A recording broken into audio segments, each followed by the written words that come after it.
You see the luxury lot, rows of shiny cars catching the sun, customers walking in, leaving with keys, the owner in the corner, coffee in hand, barely working, and you think, this could be me. The car dealership fantasy is one of the most seductive in business. It looks like the closest thing to owning a money machine. High-ticket items, constant foot traffic, a showroom that practically sells itself. But here's what nobody tells you before you sign anything. Nearly 40% of new dealership owners fail within 3 years, and most of them walked in with more startup capital than you're probably imagining right now. We're breaking down the real numbers behind owning a dealership, the hidden costs nobody mentions up front, the inventory trap that quietly bleeds owners dry, the franchise agreements that can sink you before you've sold a single car, the 3 non-negotiable rules that separate the dealers who make it from the roughly 60% who do. If you've ever daydreamed about owning a lot full of cars, you need every minute of this. Here's the tease before we get into it. There are 3 rules that quietly separate the dealers who thrive from the dealers who fold, and almost none of them have anything to do with how good you are at selling a car. We'll get to all 3 by the end, but you can't understand why those rules matter until you see exactly how brutal the underlying numbers actually are. So let's start there. Most people think you can buy into a dealership for $50,000 or $100,000. That's the first trap, and it's the one that kills the dream before the business ever gets a chance to. A genuine franchised new car dealership, the kind with a manufacturer's badge on the sign, typically requires anywhere from $1.3 million to nearly $6 million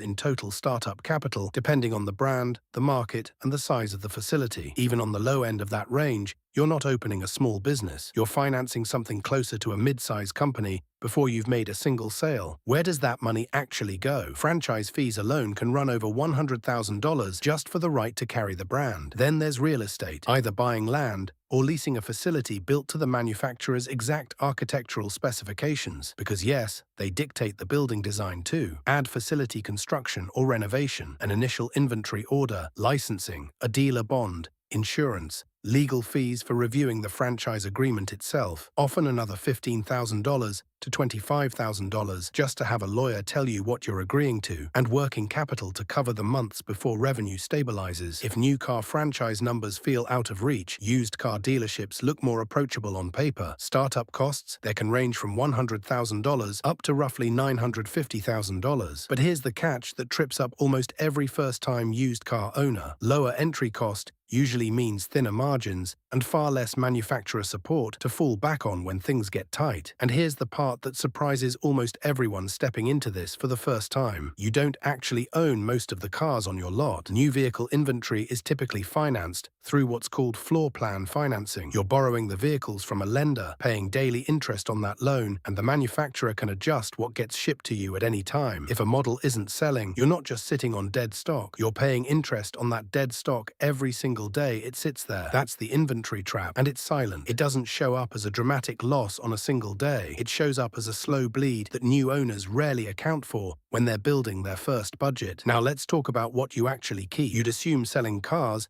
genuinely expensive, high-ticket items, would be lucrative. It isn't, not in the way people assume. The average net profit margin across the car dealership industry sits at roughly 1% to 4% of total revenue, depending on the source and the specific segment. On a new car dealership, industry data typically points to somewhere around 2% to 4% net margin. That means on a $30,000 vehicle, your actual take-home profit might land somewhere between $600 and $1,200, and that's before you consider that a meaningful share of dealership profit doesn't come from the vehicle sale at all. Average gross profit per used vehicle sits around $2,337 and around $1,959 for new vehicles, according to industry benchmarking data. That sounds decent in isolation until you remember that's gross profit before payroll, floor plan interest, facility costs, marketing, and overhead take their cut. By the time you reach net profit, franchise dealers are often netting somewhere around $2,000 per unit, and independent used car dealers less than that, closer to $1,500. Most of a dealership's actual profitability doesn't come from the front end, the car sale itself. It comes from the back end, financing, extended warranties, service contracts, and the service department. Some analyses put back end and service revenue as the source of 50% or more of a dealership's real profit. Meanwhile, the the front-end vehicle sale is increasingly a loss leader or a break-even event designed to get a customer in the door and into your service bay for the next 5 to 10 years. And customers are getting smarter every year. They're shopping online before they ever step onto your lot. They know the invoice price. They're comparing financing rates across multiple lenders before they even talk to your finance manager. Your negotiating leverage on the vehicle sale itself has been shrinking for over a decade, and it's not coming back. Meanwhile, the manufacturer keeps squeezing from the other direction: stricter sales quotas, facility upgrade mandates, and financial penalties if you miss performance targets they set, not you. Here's where most new owners get genuinely blindsided, and it's the part almost nobody explains clearly before you sign. When you buy a franchise dealership, you are not running an independent business in the way most people picture owning a business. You're operating inside a tightly controlled system where the manufacturer sets an enormous amount of what you can and can't do: pricing structures, inventory allocation, required marketing spend, facility design, showroom layout. In some agreements,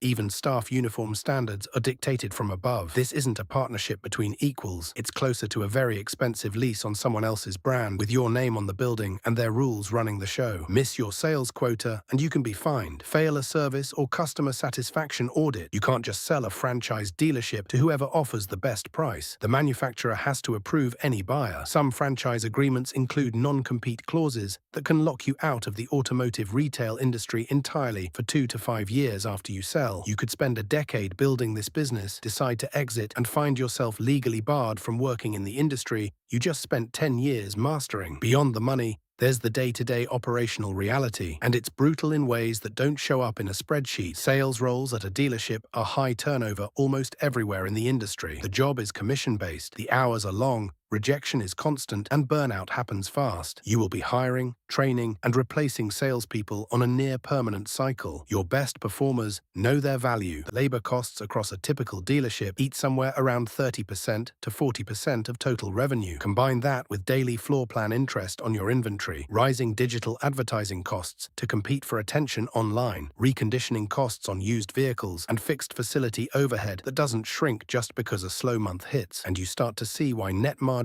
stay stuck in the low single digits, no matter how much total revenue a dealership generates. This isn't one business, it's really 4 businesses: sales, service, financing, and parts, stacked under one roof, each with its own thin margin, and each one capable of dragging the others down if it's mismanaged. Remember the T's from the top, the 3 rules that separate the dealers who thrive from the ones who fold. Rule 1, you don't choose the dealership. The market chooses you. The dealers who consistently succeed didn't just buy whatever franchise became available. They targeted markets with specific conditions: growing population, high vehicle ownership rates, low unemployment, and a healthy but not oversaturated level of competition. A dealership in a shrinking town will struggle no matter how skilled the owner is. A dealership in a growing suburban market with a handful of competitors has built-in volume working in its favor before a single ad is ever run. Real market analysis, population trends, income data, vehicle registration numbers has to happen before you ever fall in love with a specific franchise opportunity, not after. Rule 2, build the back end before you open the doors. The dealers who survive long-term aren't obsessed with the car sale itself. They're obsessed with service, financing, warranties, and the recurring revenue that comes after the sale. That means having a strong service department operational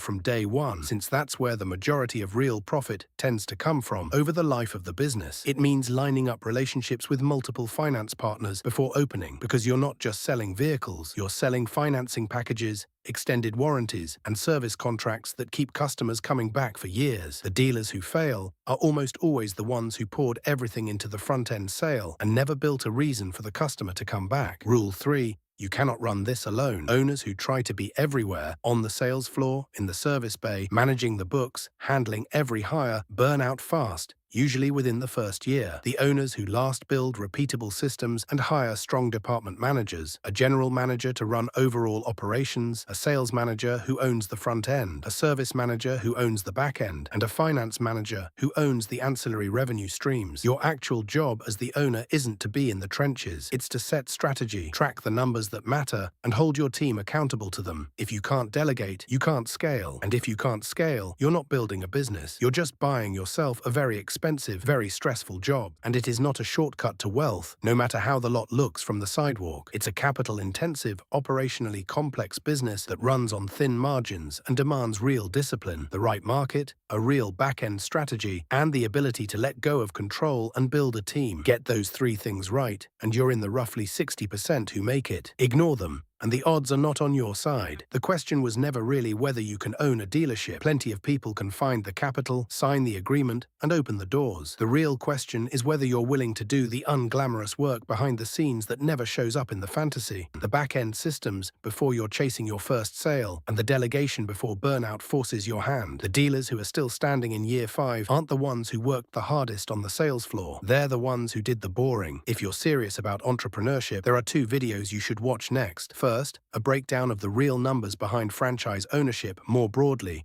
and whether other franchise models actually beat a dealership on the math. Second, a framework for analyzing any business before you buy it, one that applies whether you're looking at a dealership, a gym, or anything else on this channel. Drop a comment with which business we should break down next.